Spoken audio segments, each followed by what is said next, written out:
Yeah, it's Big Ten week. Really excited. It's the end of the season, and disappointing, disappointing loss on Saturday.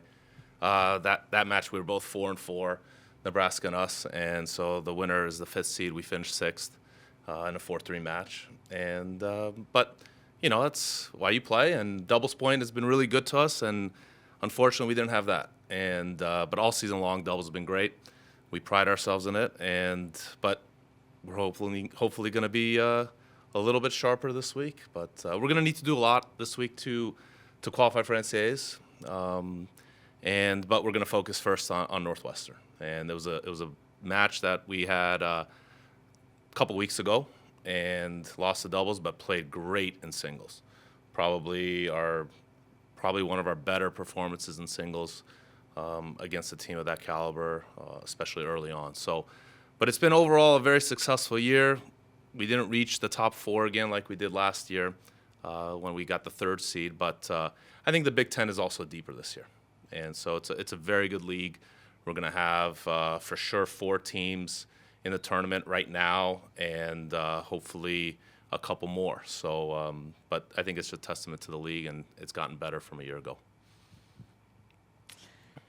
So just start by talking about how your postseason preparation compares to your regular season preparation and how you're getting ready for this weekend's tournament. We're just fine-tuning. We've probably been fine-tuning the last couple of weeks. It's a long season, and we compete really all academic year. So the guys, we do a little more film now. We'll probably do a little bit more just kind of individual work with what guys need, what they think they need. If they need serves, if they need returns, they just kind of hit the ball a little bit. We'll do a little bit of our normal routine where singles to start the week and doubles to finish, but everything's scaled back.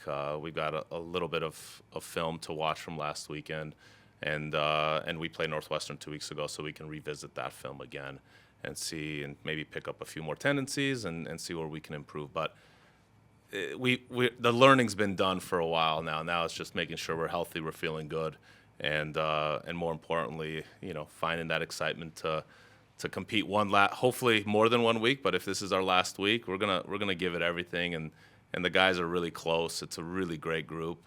We all wanted more for them, at this point of the year, but we wanted top 4. We finished 6th. We could have easily finished 8th.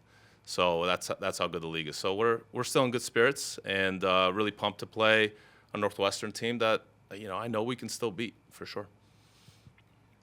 What do you think is the biggest key that you picked up from that loss to Northwestern and how you can turn it around this week? If you saw the box score, we really laid an egg in doubles that week. It could be just situational, but doubles is fast. It's a sprint. It's one set, and if you're a little bit on your heels early, it's fast paced. And Northwestern has some really big serving guys, and we played indoors at their place. So I think maybe that was a little bit of a different match than we had against Illinois 2 days prior, and really against some of the other Big Ten teams. But on the road too, doubles is different. When we're at home, we beat Michigan in doubles point, and they were top 5 in the country. So it's really about momentum and creating momentum early, and we need to do that better this week against them. You mentioned playing at Nielsen at home. Last season you hosted the Big Ten tournament, and now you're on the road. So how does that compare, and how's that different this season? Yeah, we've been really good at home, and we've had amazing support. And I think this year more than ever, we've had really consistent crowds, not just good crowds for our big matches. And so I think that's really exciting for it's been exciting for our guys to play at home. So now we got to create that energy right away from when we're on the road. And playing a neutral site, I think sometimes is almost harder than playing with a good crowd. If there's a good visiting crowd when we're on the road, guys are pretty amped too to play hard in front of people. So, but this is do or die. It's going to be really easy for our guys to be pumped, and we know if we lose, we're done. So we need to advance and to keep our Big Ten tournament lives and also for our NCAA hopes. So you talked about NCAA hopes. So what do you think the team needs to do this weekend in order to get a berth? Realistically, we probably need to make the finals. With the Nebraska win, if we had beaten Nebraska, I think maybe just getting out of the first round could have been enough if some other things worked out around the country. But it's just like basketball, 64 teams. There's a bubble. It goes by, our ITA ranking, our strength of schedule formula, which is a lot like an RPI, and so it's pretty easy to kind of see the math. But we likely need to make the finals. And Northwestern, we had a good single showing, so I think we finished that match well. We played Michigan really tight at home earlier in the season, where it was a 3-2 match with the last two matches in the third set, so it's kind of a 50-50 match at that point.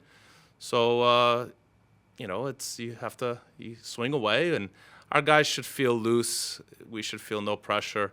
That everything's in front of them to swing for and leave it out there. Speaking of the guys, talk about the seniors, especially Sibo, Parts, and Jared also, that have kind of made their mark on this program and played at Nielsen for probably the last time this past weekend. Special group, really special group. And they've all gone through probably their own ups and downs and challenges. But I feel like the last month, all of them, after spring break, they really savored the season and the time together. You could see the attitudes instead of kind of not wanting things to end really versus just we're going to enjoy it. And, I think maybe in the beginning of the season, the three of them, along with the other guys, maybe wanted it too much, and maybe it affected their play a little bit. And sometimes as a senior, you're very experienced, but you also know there's so much more after life, and you start organizing your life and jobs and grad school, and so there's a lot on these seniors' plates, what to do for life after, and so you sometimes maybe play a little tighter. But I feel like the last month the guys have really enjoyed one another more and make sure that they're gonna have fun in the bus rides and the van rides, and so it's fun to see their personalities and continue to compete, and they're gonna have fun this week for sure. I don't know the time frame, but I know in the future, at least there's a trial for individual championships in the fall and team for the spring. Can you talk about that, your opinion on it? Is it a good thing, a bad thing? What's the thinking behind that? There's some real clear pros and cons. It's a great question. Part of the trouble in the spring is that there is an individual element, and so if you're fortunate enough to have even guys at 1 and 2 and 3 and giving guys enough looks to qualify for individual individual championships at the end, and so you want to make sure that their strength of schedule is also high. But then if you play the individual championships in the fall, you could just focus on the spring. Guys can really buy into the team even more, and I think we do. But you can have kind of two clear seasons. There's a purpose to the fall, it's a road to the individual championships. You have ways to enter and qualify for, and then come spring, it's just the team. So pros and cons. I think the committee and the ITA really got it right. You don't really know what it's like unless you try it. So I really like that they're trying it. I think we're going to know very easily and quickly if it's a good fit or not. I've honestly I flip-flopped throughout. Early when I was presented, I loved it, and then when I heard about it, I'm like, well, it's there's some challenges there too. Like, how do you enter? How do you qualify? So I think getting the selections right is the key, right? And any postseason, you want to get the selections right. You want to get your best teams or individuals in the tournament. And so the one question is the fall season enough of a body of work to claim an individual champion? So we'll see. But I think we need to evolve. We've been doing things a long time. I think if you go back to when the NCAA championships, you go back far enough, it used to be an individual tournament. You just add up the points, and you have 5 guys, in the tournament, or 5 women in the tournament, and each win is a point for your team. And when this model came out where we're just like basketball and now a 64 team tournament, people probably thought that's crazy. That's not really how it should be. So, and probably in the mid 90s, it was 8 automatic qualifiers in the round of 16, and then, teams had to qualify to make the round of 16.